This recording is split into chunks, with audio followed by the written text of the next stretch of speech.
Hoxe, os nenos e nenas de quinto B imos lervos un libro inventado por nós. Despois, temos unha sorpresiña. Esperamos que os guste.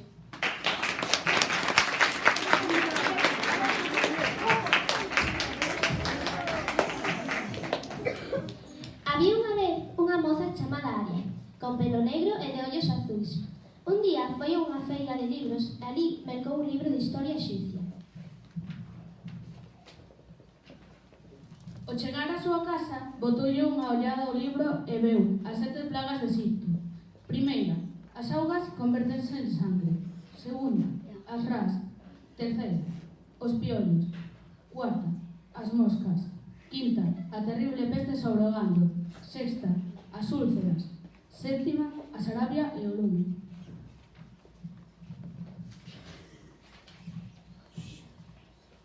Segueu ollando o libro e veu cales eran os deuses de Exipto: Amón, Anubis, Anuket, Atún, Bastet, Ken, Api, Ator, Horus, Isis, Jepri, Jono, Johnson, Mac, Mesejek e Menuobia.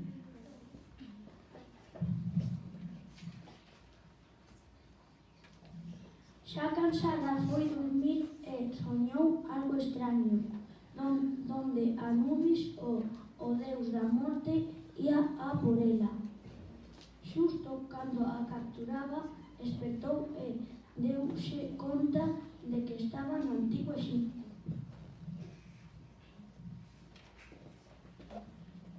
Pero estaba soa.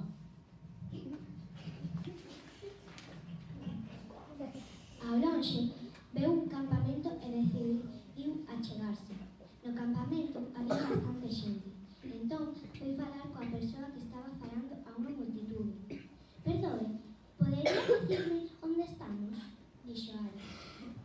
E de seguido o home puxo un xesto de enfado e díxolle: «Que fas ti aquí? E como non sabes onde estamos?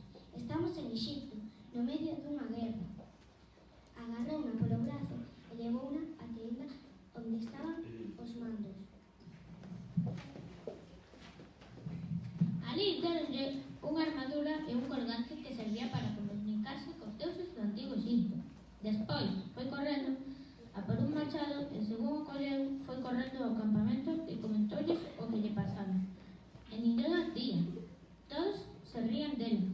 Ao final, botaron a Dalí e tivo que buscar outro campamento desesperadamente para dar un refugio. Alí atopou a Anubis, deus dos mortos, e lembrou o seu pesadelo. E entón saliu correndo e agochouse no mercado abandonado. O que non esperaba era que aquel lugar fose o fogar dun vello sabio egipcio. El axudouna a entender o que estaba acontecendo. Díxolle que o que pasaba era que o libro estaba encantado. Era un xogo, tiña que facer un equipo e gañar a guerra. «Como sabes?», preguntou a niña. «A mí tamén me servou o libro», contestou o vello.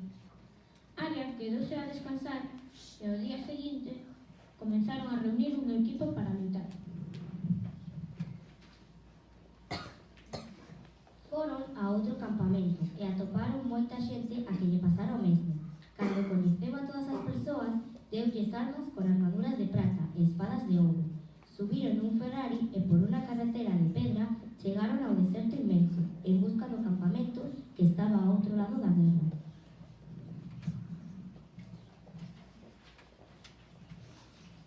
Cando o atopou, aparcou o Ferrari ao lado da tenda do xefe e baixou a todas as persoas. Entrou na tenda e díxolles: «Traio reforzos e un Ferrari para gañar a guerra».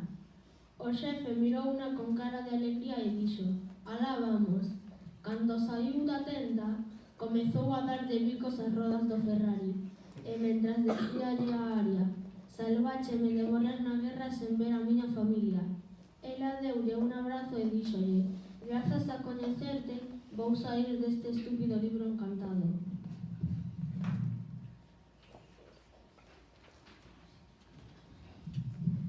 Marcharon conducindo no Ferrari a batalla e coas armaduras de prata e espadas de ouro loitaron na guerra día e noite.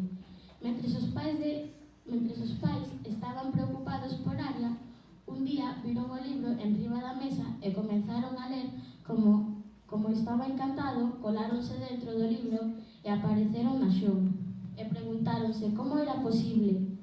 Un animaliño díxolles que o libro, ademais de falar de Egipto, tamén tiña unha selva. Entón preguntáronlle, como é que te entendemos se somos humanos? De súpeto miráronse a sí mesmos e viron que se converteran en animais distintos. E o animaliño díxolles que fora polo colar. O animaliño seguiu dicindolles que el mesmo tamén era un humano e lle pasara o mesmo. Os pais de Aria dixeron que entón a súa filla tiña que estar por ali.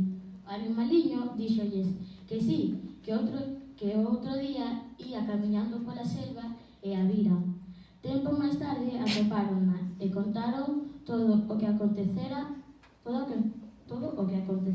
Subiron no Ferrari e foron ao Nilo.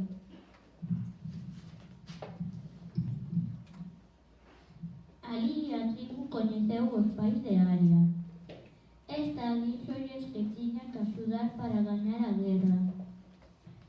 Pero non sabemos loitar, dixo o pai con un xesto de medo. Vos podedes, dixo Aria. Como? Preguntaron os pais. Nós os axudaremos, respondeu a tribu. Xuntos gañaron a guerra contra os deuses malvados. Recuperaron o colar e escaparon do mal sono que Anubis lles fixera pasar. Pero, por que Aria seguía levando o colgante? Continuará.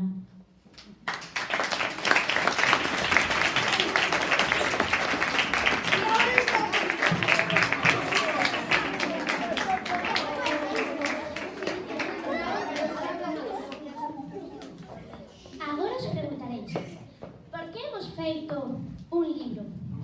Como sabedes, é a semana do libro. A min me gusta ler porque te transporta a outros libros, a outros mundos e aprendes moito. A min gustame ler porque te teletransporta a un novo mundo donde as cousas que non podemos facer aquí sí que se poden facer ali. A min gustame ler porque me gusta imaginar a miña historia na miña cabeza. E a min gustame ler porque te transporta a un mundo imaginario, onde as cousas que pasan ali non poden pasar na vida real. A min gustame ler porque pareceme interesante e axúdame a esquecer os problemas do día a día. Moitas grazas.